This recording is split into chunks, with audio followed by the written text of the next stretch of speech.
Welcome, everyone.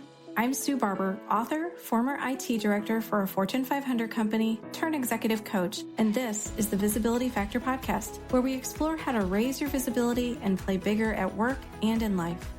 We'll explore key topics and welcome guests that help you shift your thinking about yourself so you can see new possibilities for your leadership. I'm on a mission to create a visibility movement for leaders to show their value and be seen for their true talent. Are you ready to take the next step towards a higher level of visibility for yourself? Let's go. Welcome back to the Visibility Factor podcast. This is Sue Barber, your host.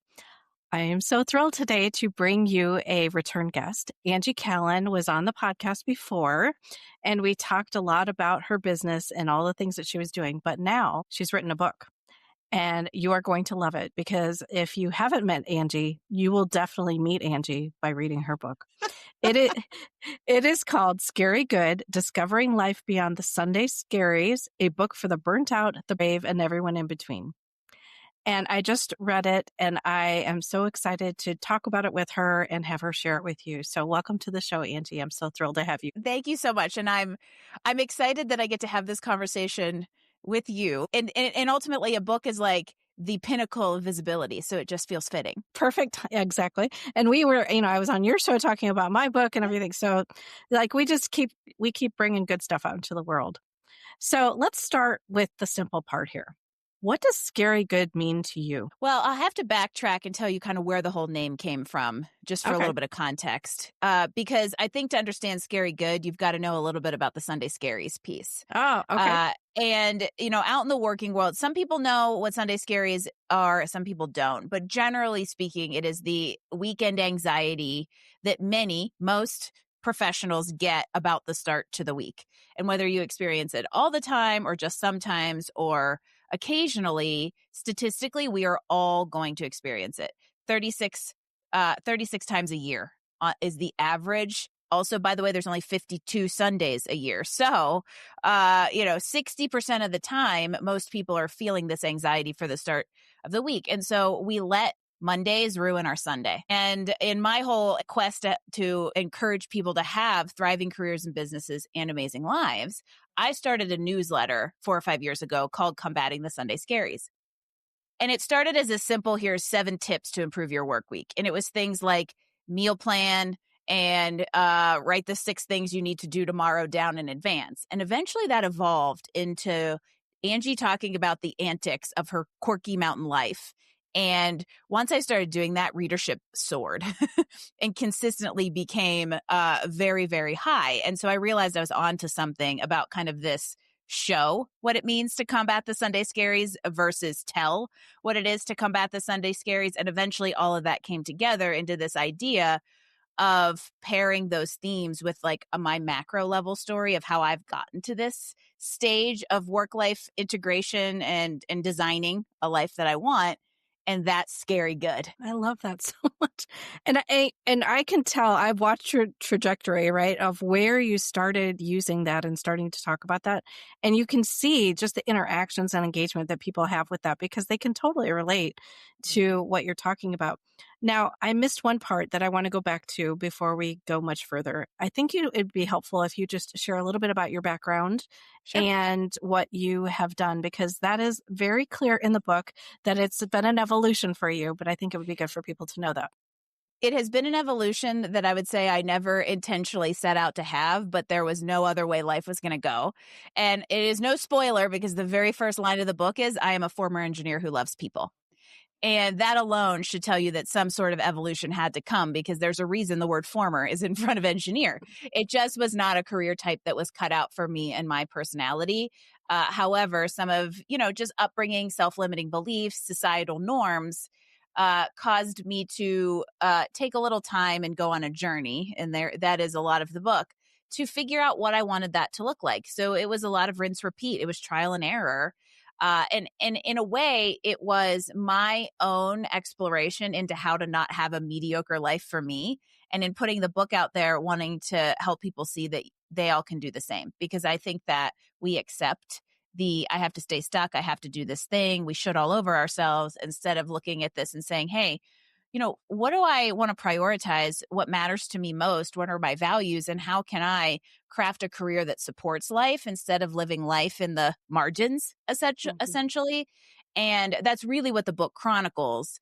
But at the foundation, I've gone through this from starting my career as an engineer in the early 2000s when it was normal as a kid of a baby boomer to go to college, get a degree, and do that thing for 30 years. Maybe you'll change jobs once, but you're going to do the thing, right? And then so many factors came in and started shaking things up to allow us to work differently, live more intentionally. And I started taking advantage of that, I think, a little earlier than many people my age. A lot of people wait until mid-career, and I did it kind of a quarter of the way through. And a big move to a place that was important to me was a catalyst to that. And from a foundational perspective, a lot of it is just, will this job work? What can I learn from myself in this opportunity that presented itself, and just taking open doors as they came along. And all of that ultimately led to starting my own coaching company 8 years ago. And now that's a portfolio of brands helping people live and work intentionally in various different ways. Yeah, I love how you described, it's very vivid. The way she describes, like sitting in her office, looking out at the mountains, wishing she could be skiing or snowboarding, but she's designing other things that she really doesn't care about at that moment. I think it happens to a lot of people. And much like you had the same similar belief system that you take a role and you stay in it, or you stay in the same company the rest of your life. And I think that is for anybody who's been through that, they understand it, but it's really hard to then walk away from that because it is like ingrained in you that this is the thing you're supposed to do. And a lot of times, especially in America, it becomes our identity. I mean, Mhm. we are one of the few societies who starts every conversation with a new human in, hey, what do you do for work? In other societies and cultures, it's what did you eat today? Right? Mm, It is, did you get your basic human needs met? Here, what you do for work so I can size you up and decide whether or not you're in my social economical, demographic, right? yes. And I think because of that, it's that the labels tend to overshadow our ability to just be people who have intrinsic motivations, interests, and different priorities from each other. And that's something we definitely lean into in the book, is exploring that idea of what's my identity without any of those things. Yeah, because it's hard. I know it was hard for me when I walked away from craft. What is my identity now? Because that was my identity for so many years. And I didn't expect that. I wasn't expecting to have to figure out what's my new identity. Of course, I knew it intellectually, but it's kind of ingrained in you too that this is who you are. This is who you've been your entire Mhm. life. Especially when you work for a place that's recognizable. I work for Hmm. craft. Oh, what do you do with craft? Oh, I do this cool thing. That is, it's an identity others can understand. So for me, if I would walk into a room and people would say, "What did you do?" And I said, "I'm a civil engineer," and they look at me and they're like, "You're this like 5'1" little girl and you're an engineer." The next question is always, "Where did you go to school?" Which Mm, now starts to, layer on the impressiveness, right. uh, the perceived impressiveness. And all of a sudden, I start walking into rooms and I don't have that party trick. And then you start exploring, how do I explain to people what I do in a way that they can understand? But ultimately, nothing is quite as, oh, you do that, with some of these labels that we attach our identity to. But in my opinion, there is a difference between what you do and who you are. And you will have a much fuller life if you know what those two look like, but also know how to construct something that each one complements the other Hmm. versus Yeah. competing with each other. And that's a journey just to figure all that out too, which is what I love about your story, just showing all of the ins and outs of how you had to do that for yourself. And of course, there were people that came into play for that, places that you worked, all of those things happened for you. Okay, so let's go back to, what does scary good mean to you? To me, scary good is finding equilibrium in all facets of life. And I use the word equilibrium very intentionally because we hear a lot in the professional world about work-life balance, and that is not a phrase that's in my book on purpose, because it implies this idea that we can get to this steady state of something is balanced, but that ultimately is never really going to be the case. Most professionals are going to have seasons where it's busy, less busy. There's going to be life priorities that come in and take, take precedence over something at work. If you're in the entrepreneurial space, you know that life is work and work is life. And that's a choice, but they all kind of work together in this equilibrium that is intentional and integrated. And to me, life becomes scary good when you don't think about, oh man, I got to go back to work on Monday, or oh, I got to start seeing clients tomorrow morning, or oh, I wish I didn't have to go to work so I could go play and do this thing I want to do. And instead, it becomes this idea of, okay, I'm going to work right now because then I get to do the thing later, because I've designed my life to include all of these things in this intentional way, instead of that mediocrity I mentioned, which is I just have to go work from 8 to 6. I'm going to go home. I'm going to make dinner. I'm going to put the kids to bed. And then I get to have life in the half an hour that's left before I fall asleep on the couch. That was not anything I ever wanted, but it took a little while to realize that and exactly how I did want the scary good life to look. I definitely had that for a long time. I think I gave myself an hour, but I definitely felt like that was all I got at the end of the day. So you've been writing this blog, you've been talking to people, you've been out speaking about these topics. Why was it important for you to write a book? I have been wanting to write a book for 4 or 5 years, and it was important to me. It's interesting as an author. I think you'll relate to the fact that our relationship with our own stories changes over time. And I've been trying to figure out how I felt like I had a story that could empower, inspire, and show people exactly what my mission is, right? We as humans still matter, and you matter most. And you get one life in this world. And the last thing I want to do is regret not living it on my terms to the fullest with the most impact I could have on others. And I believe that my trajectory to get to that point, and it's never going to be over, was something that can inspire other people to do the same, which is why I wanted to write a book and tell this story of, overcoming challenges and figuring out how to fearlessly tackle life, even if it looks real ugly sometimes. The problem I always had was I couldn't quite figure out the cover for it. And so I had this life story, and like 3-4 years ago, I hammered out 30,000 words of a life chronology over a weekend. And I was like, okay, what the heck am I going to do with this now? Because I couldn't really find the thread. And even though I kind of knew what I wanted the book to do, I just was having a hard time pairing it with an intentional format. And then earlier last summer, it occurred to me that this past December, just before the book came out, was the 200th edition of the newsletter that has clearly impacted so many. And it was like this, Angie, you're a moron, smack to the face of, this is your medium, right? You have a story. You can pair that with these learnings and teachings that come out in these newsletters. And it just beautifully paired so well together to create an arc of both a narrative and the learnings to arrive at this conclusion of, being really human on purpose in this really fast-paced, technology-driven world. And so I feel like I've always wanted to tell the story. Right now became the right time to do it because all the factors came together that showed me it was the right time and the right way. Mm-hmm. Yeah, and it wouldn't have been the same, right, as if you had done it before. I think there is so much. I love that you talk about your story changes over time, because as we look and reflect back, we can see things. Even when I wrote the workbook, there was a story in there about my first boss that I did not even think about until I wrote that part. And I thought, oh my gosh, I'm still reflecting even now. And I'm the one putting this together. So I think it happens for all of us when we're ready, whenever that is. Okay, I want to talk about alignment and purpose. So I'm going to read from her book, and I want you to just comment after. We think doing more will somehow give us peace. But when we try to be everything to everyone else, we end up being nothing to ourselves. Perfection is not sustainable in the long term, nor is control. Neither is a cure for the overwhelming level of responsibility we've placed on ourselves, and none of it will break alignment. Ultimately, all we're doing is disappointing ourselves more than anyone else. I can't think of a worse fate than to think back one day and say, I should have done more for myself. Clarity, confidence, and contentment take us much further in this world than keeping up with the Joneses or living under someone else's definition of success ever will. But doing more will never get us there. Alignment comes from knowing who we are, what we value, and what actually matters to us. Not only do most of us never stop doing long enough to define success for ourselves, even if we do, we set it aside for someone else's checklist. From the pressure to have a social media worthy vacation to the fear of failing, we stay stuck and we stay small. Love that so much. I think what really got to me is we define what we think success is, but then we do it for other people Yep. and not necessarily ourselves. And I think that's so common. So I'd just love to hear your thoughts on that piece that you wrote.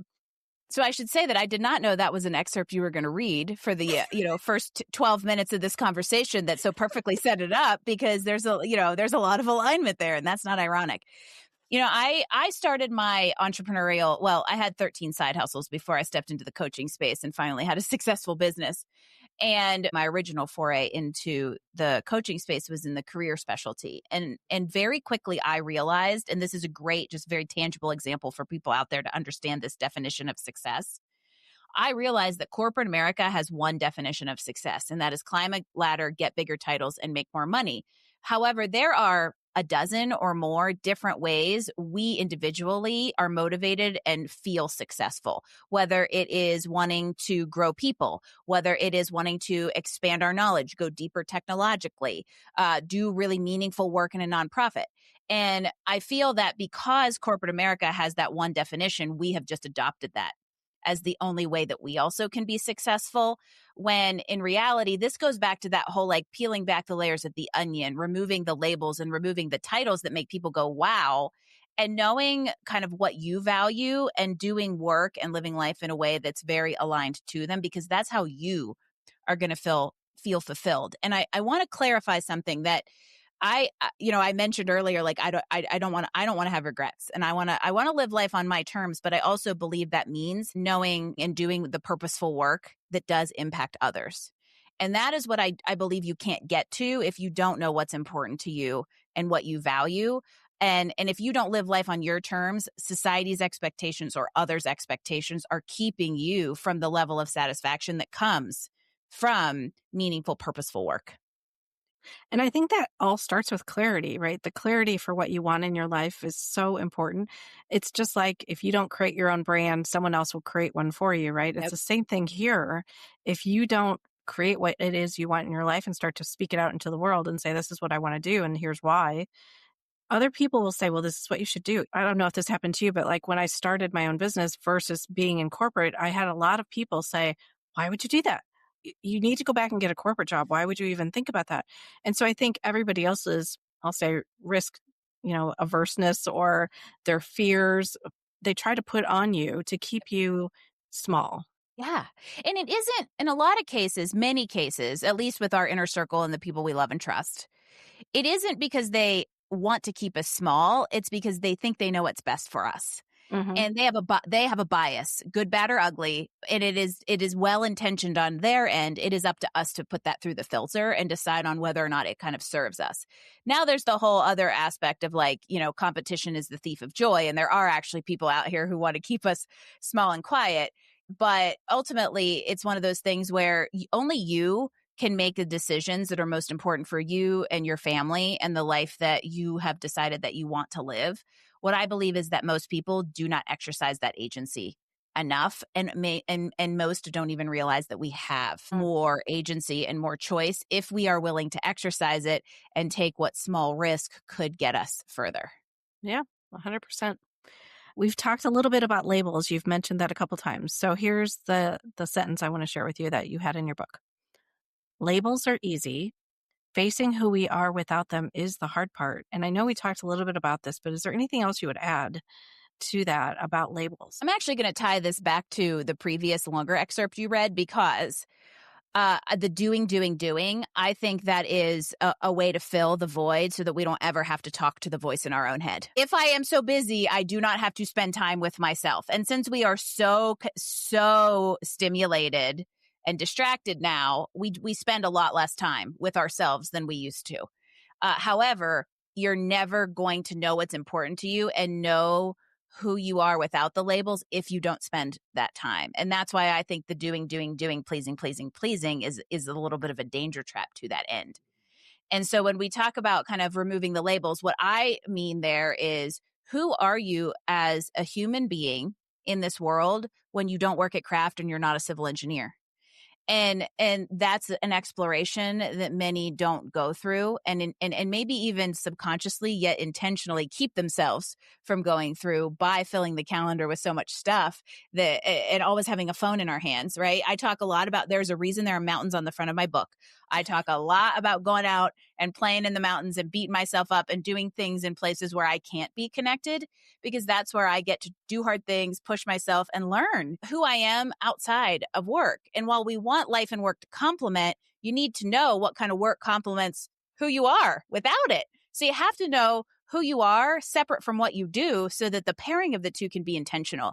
And that's what I mean when I talk about it's easy to label yourself as somebody who works at craft or somebody that works in engineering. It's a lot harder to label yourself as somebody who values fun, intelligence, and authenticity. Right. Because they haven't spent the time to even think about that. That's just Mhm. not even on the radar. Mhm. Okay. Here's another one. Failure is wait, let me say that again. Failure is an instance, not an identity. That's why transitions, as messy as they are also where we start to learn, grow, and come home to ourselves. This is so fun, by the way. I think I'm going to, and no one out there is allowed to steal this. I think my next book is going to be called Fail is a 4-letter word, because in this society, fail is worse than the other F word, other 4-letter F word. And I think that comes back to the comparison syndrome and the social media and the level of perfection that is actually increasing in society today, that we just have this fear of doing anything that doesn't look picture perfect. Ultimately, somewhere in there around that same excerpt is the phrase that failure, loosely translated, is learning experience. And I think that is fundamentally the important thing, because if you are not failing, you are not learning and growing. Growth doesn't happen in the comfort zone. And so instead of looking at, oh my gosh, this might happen, you could look at it and go, this might happen. And Yeah. that's how we can come home to ourselves. Because, for instance, I talk a lot about the mountain antics. And one thread in there I talk about is like, I learned to mountain bike at age 42.8. And if you saw my elbows, you would know I learned to mountain bike at 42.8. They are forever scarred and bruised. If I had never gone through those falls, I'm not even going to call them failures, I would not have found something I intensely love as much as I do. And that's a simple example of the reason why I think we really need to put away this fear of failure and look at it as an opportunity to learn and gain insight we wouldn't get otherwise. And that can push us forward. I learned so much from the things that other people would say were fine, but I felt like were failures. And it forced me to like really look at them and reflect on what could I have done differently to feel better about that, right? It didn't sit well with me. And then of course, situations happen that you can't predict, you can't control everything. So you just have to navigate through those situations wherever you can. Yeah. And let's be real, half this book has fail written all over it. I'm pretty sure that's chapters 1-7. Okay. Anybody who knows Angie will learn more about her. But also, if you don't know her, you're going to have such a sense about what she cares about, what's important to her, and what she's thinking at all times. It's almost like you're in her brain, right? As you're reading the book. Oh my gosh. It was so, so good. Okay. So here's next one. So here's what I want you to know. You're allowed to not have it figured out yet. You're allowed to outgrow what once fit perfectly. You're allowed to take a step forward without knowing the path you're on. You're allowed to change your mind. You are allowed to explore. I felt like that was just a huge permission slip for people who don't know that that's okay. Yeah. And I got chills. 2, I almost have I never have no commentary, so let's be real. But I almost have no commentary to add to it because it speaks to itself. And it is 100% what you just said. That was me giving all of you permission for all of those things that for some reason we don't like to give ourselves permission to do, right? If I start a path, I have to continue. I can't change. I won't change. I fear change. People might think poorly of me if I change. If you pick that apart and we look at why we don't do those things and why people need the permission slip, it is largely because of the expectations of others. In the book, you talk about going through bankruptcy, which was not easy. And I felt every moment of that with you. Like you really shared that story and you could feel how difficult it was. But this is the piece that you wrote after that. If you've ever found yourself in your own version of a bankruptcy attorney's office, that rock bottom moment that feels like it will define you for the rest of your life, remember this. We are more than our darkest moments. The worst decision we've ever made doesn't blacklist us from a fulfilling future. A human cannot be a failure. Mistakes do not define us. Loved that so much. I think that is probably one of my top 3 messages in the book. And it goes back to what we were just talking about around the fear of failure. However, I think that we apply the instances of failure to ourselves, and then we make them feel as if like we as a human are. My mother-in-law and my husband like to debate this topic on whether or not a human can be a failure. I'm making a generalization, people. There are some extreme cases out there of those who failed to launch. Let's just say that. But that was also a choice. And I think a lot of this has to do with our choices and our perspectives on things. And you can choose whether or not to look at an instance or an event as a failure that became a learning experience, or you can choose to allow it to define you, or even worse, you can allow it to allow others to define you. And when we went through bankruptcy, it was unfortunately a fairly public event due to other circumstances surrounding it that were not in this book, but teaser maybe in a future book. And so because of that, there was not only an internal level of shame that we felt in going through something that is very demoralizing. Nobody in my family's ever gone bankrupt. Like, I don't have any experience with this. And it has a stigma of being the thing that like poor people who can't manage money just go do. You don't just go file for bankruptcy. It costs $13,000 for us to put a business and ourselves through bankruptcy, essentially to avoid a lawsuit, is why we did it. It was the only thing that got us out of a sticky legal situation. Yet we were standing there in this like financially demoralizing room that I can still stand in and tell you stories that make it even more outlandish. But because of the community and public nature of what was going on, there was a lot of external shame applied to what was already a very, very high level of internal shame. And it's like, no one needs that. And so I could go on a soapbox about how we need to be less judgmental because everybody's going through something that we don't know. But ultimately, I think you have to come to some sort of neutral ground about others can think what they want because they don't know the whole story. We internally have to process things enough to learn from them and move on, knowing that we have a purpose to fulfill, and don't let others keep you from that, no matter what they think. It's just going back to giving grace to someone, compassion for what they are going through. Most people are having their own opinions a lot, too much now. Yep. Okay. So this part is fun. So you have 4, I don't know how to describe what they are, but the 4 things are labels, quirks, who, not what, and the pull. So I can read them for you if you want for each one, and you can comment, or you can just talk through them, whichever's easier. Let's go through each one. It's funny when you write a book and then you read it 12,000 times and everything is like imprinted in your memory. What's the first? Well, I had it labels, quirks, who, not what. Okay. Yeah. So to me, this is back to the alignment and the identity piece and determining the labels are like, where do you over index on labels? And so the example we use in the book, which I think is so classic, especially for our quirkiness, is that my husband, Jim, works in my businesses and also does his own like media and photography. But when he meets somebody, like we're in a gondola, for instance, skiing, the local people that are visiting always want to understand how the heck you're a local. And so they always ask, well, what do you do here? And instead of saying, oh, I am like a web designer and real estate photographer, he goes, I mountain bike in the summer and I ski in the winter. So he has completely changed the paradigm on the label. And what happens is a way more interesting conversation because these people are a little taken aback and they're like, wait, what?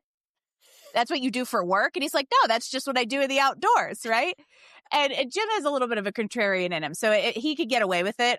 I've always had a hard time with the like alternative introduction and the like I help statements that they teach us in entrepreneurial school, quote unquote. Yeah. But it's just really interesting to see what happens when you change, even if you don't remove the label, change it. Mm-hmm.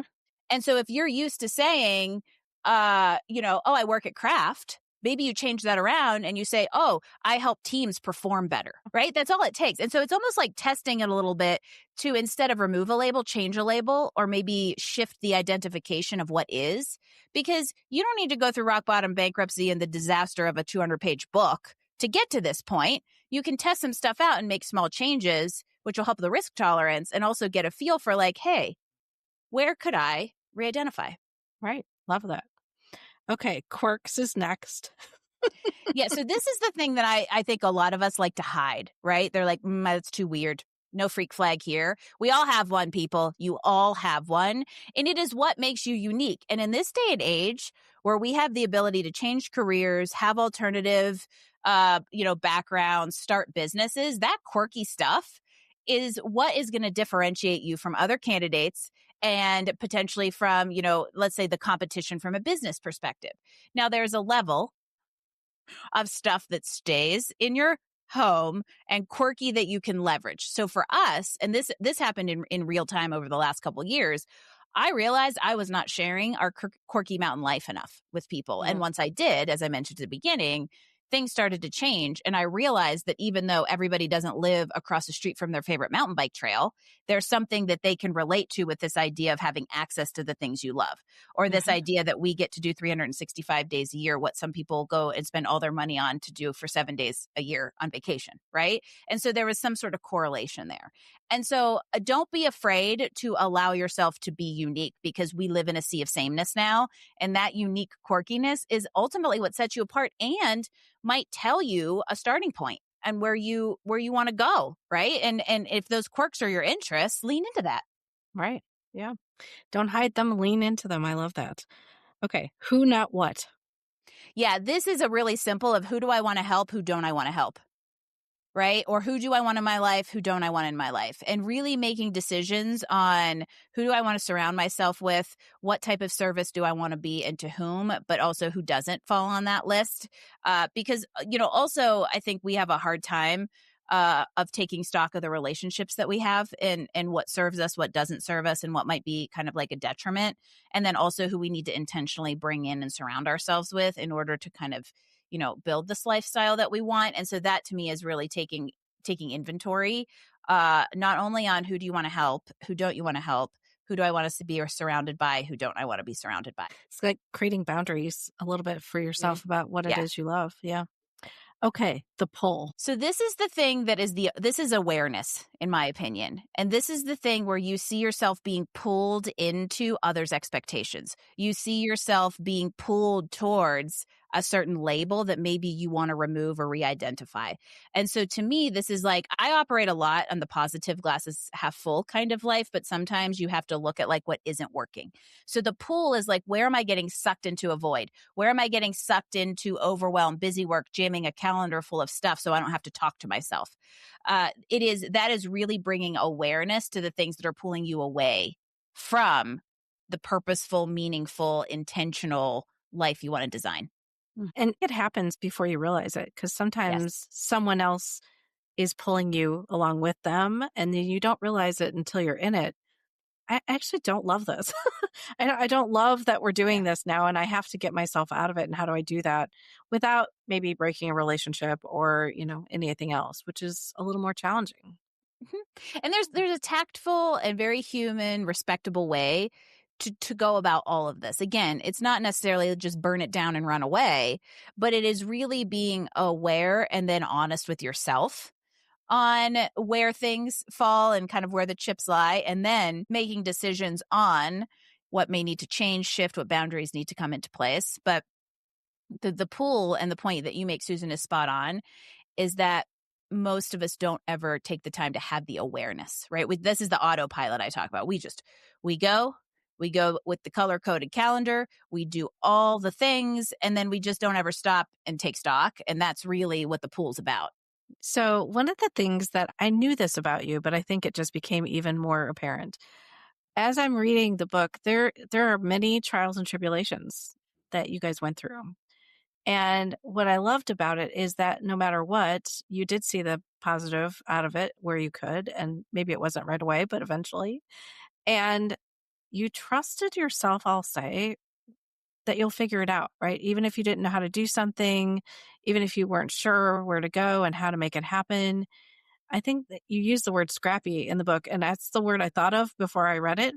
And I do think that about you, because what I feel is there is no fear in you in many ways. You may have some that you don't talk about, but I feel like you're very fearless. You go after what you want and you figure it out and you make it happen. Where a lot of people will sit back and say, oh, I can't do that. I shouldn't do that. All of that stuff gets in the way. So where do you think that really started for you? I have thought a lot about this question and I don't have a good answer for it because in a way it's kind of paradoxical. Because I grew up in a baby boomer's house in a very conservative, limited resource Western Pennsylvania town where most people were farmers or teachers, including my dad. In the book, I talk about some of the circumstances that made additional challenges for me growing up. My mom had an illness that really dictated our family dynamic in a lot of ways, financially and situationally. And so I don't know if. And so my world was small until all of a sudden I decided to make it big. And I can't decide if I was born that way. There are things that my parents talk about when I was a child that made me think that I am. Or if having a limited view during childhood made me go seek something bigger, or probably the most likely is a combination of the two. My dad always talks about when I was an infant, I could not be contained. I did not want to be held to be fed. I did not want to be put in a playpen. I climbed out of it the very first time they tried to put me in it. And so I do think there is a part of me that has always had this, I'm just going to go do aspect. And then I think that there was a level of resilience that is both innate and was nurtured due to some of the things I had to kind of do for myself and work through as a kid with my mom and her illness that just exacerbated all of it in kind of the best way. Well, I mean, it's serving you well, for sure. Thanks. I like to think so. Got me in some hot water a few times, but you got yourself out.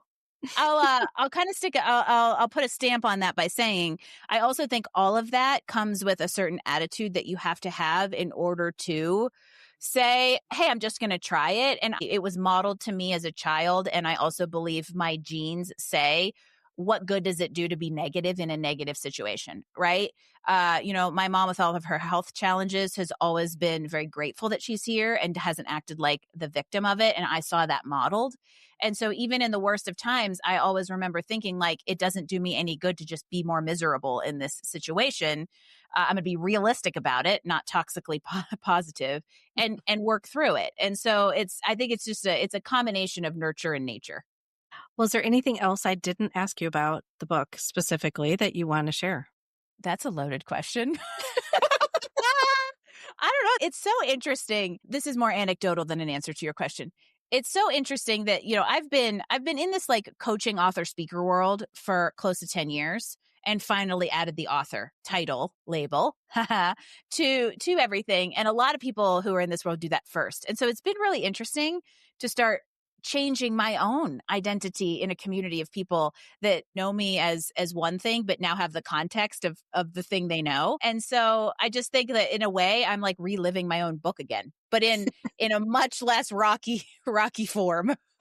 See that though, because I also added author after, and I feel like now I actually introduce myself most times as an author first. Mm-hmm.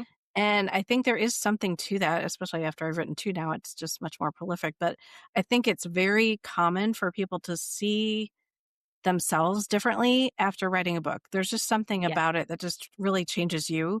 It changes everybody else who sees you as well. And I think that's part of it too. But yeah, very cool. Yeah. I love it for you. Agreed. Okay. Okay. So we're going to go into the questions that I normally ask everyone, but we're going to change them up a little bit for Angie since she's been on the show before. So I did prep her a little bit, but she hasn't had a lot of prep. So let's see what she comes out with here. How has your visibility changed since we were last on the podcast together? Well, I think we just recorded the entire answer to that question, but I think it is, I've taken my own advice and I'm not I never played small, but that I think your definition of small changes over time. And so I would say that my visibility has definitely gone to a next level of impact with the book. And I've also been out and speaking and on stages more, which I insanely love. And for me, I love the opportunity to impact at scale. And so that level of visibility has been really fun to level up into. Yes, I've definitely seen all of that. Are there any new things that you maybe have coming up or that you're currently thinking about to be visible? Mm. Well, once you write one book, it's like I think it becomes an addiction, and now I have like 7 more in my head. So, get ready. The Modern Coach Press will not be a book of one. But, in addition to the book being the very new thing I feel like I'm into at this moment, the getting out and the visibility is really where I'm focused. So, anywhere I can go and stand on a stage and opine about all the things that I know, love, and think, I will take, because that's really what I hope to have coming down the pipeline. Yeah. As I learned, you have a responsibility when you write a good book to talk about it and share it with others. And that means being visible. So, Yes. okay. So normally I ask about career or leadership advice, but I'm going to grab a couple of things that she wrote and I'd just love to have her give her opinions or thoughts about them. So, all of this reminded me that leadership isn't about what we do, it's about who we are, how we impact and inspire, how we meet the demands of leadership in today's world. The real measure of leadership isn't how brightly we shine, it's how much light we create for those around us. That's Mhm. what leadership really is, which I thought Yes. was perfect for a visibility podcast for It sure. is. It is, and I'm gonna respond to that by actually going a little earlier in that chapter to tie in the fact that I think that the definition and what leadership is has gotten skewed by corporate America, who has very much associated or conflated leadership and management, and they are not the same thing. And so, because of that, leadership has become synonymous with what do I do? How many people are under me? What's my title? Instead of a way of being. And the reason I think that is important is because the societal assumptions around leadership suggest you have to be a certain type of personality to be a leader, or you have to have a certain type of visibility to be a leader. But I don't believe that to be true, because there are plenty of amazing introverted leaders out there. And I also believe that you could be leading two people. You could be leading yourself, and you are a leader in some regard, as long as you know the strengths with which you carry forward. And so to me, leadership is very much more an authentic way of showing up than it is a title or a list of responsibilities. Yeah. I don't disagree with that at all. I think there's just been an opportunity for helping people become stronger leaders too. Mhm. I feel like I was very lucky that that was a huge focus at Craft for us to become stronger leaders, and that was the goal. And I just don't think that that is the goal for everyone as much anymore. It's much more about what are you doing? Are you getting everything done versus are you actually leading us in the Yeah, future, to somewhere bigger and better, right? Whatever yeah, that looks like. exactly. Totally agree. Okay. Any books that you might recommend to the audience? Ooh, I've been leafing through lots of books lately in deciding, different layout aspects of my own.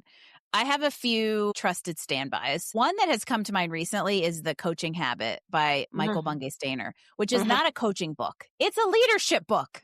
And so Yeah. I feel like that is very applicable here. But one of the reasons it comes to mind is because I will speak it out loud to the universe that one of my goals is to be in an airport bookstore. I love airport Mm. bookstores, and that is where I picked up that book. And I read it on the plane on the way home, and it changed. Even though it's not a coaching book, it did change my perspective on coaching. And so I think that no matter where you are in coaching or your leadership journey and how many people that you lead, or whether it's yourself, it will have you approach conversations differently. Well, if anybody wants to learn more about you, your business, your book, now that it's going to be out in the world for Yes. everyone to find, where can they find you? The best place to go is scarygoodread.com, which when you name your book Scary Good, you get really convenient marketing and URL. So scarygoodread.com will kind of point you to all things book. And then if you want to find out and get more in touch with me in the coaching world, you can find me at themoderncoach.co. Love it. Well, thank you for being here. I love your energy as always. Thank you so And Angie much. and I have been together in person and Yes. been together on our podcast. And I love how you take the reins and just go and try stuff and you're not scared to do that. And I think if more people tried that, amazing things would come out of a lot more people, right? But Yeah. so many people are holding themselves back. So let Angie be your model. I would say, and I hope to inspire you to do so. And Sue, thank you so much for Yeah. being willing to read the book. And this was a really fun conversation as I get to like dig into more chats about what's on these pages. So thank you. You're so welcome. All right, everybody. Thanks so much for joining today on the Visibility Factor podcast, and we'll catch you on the next one.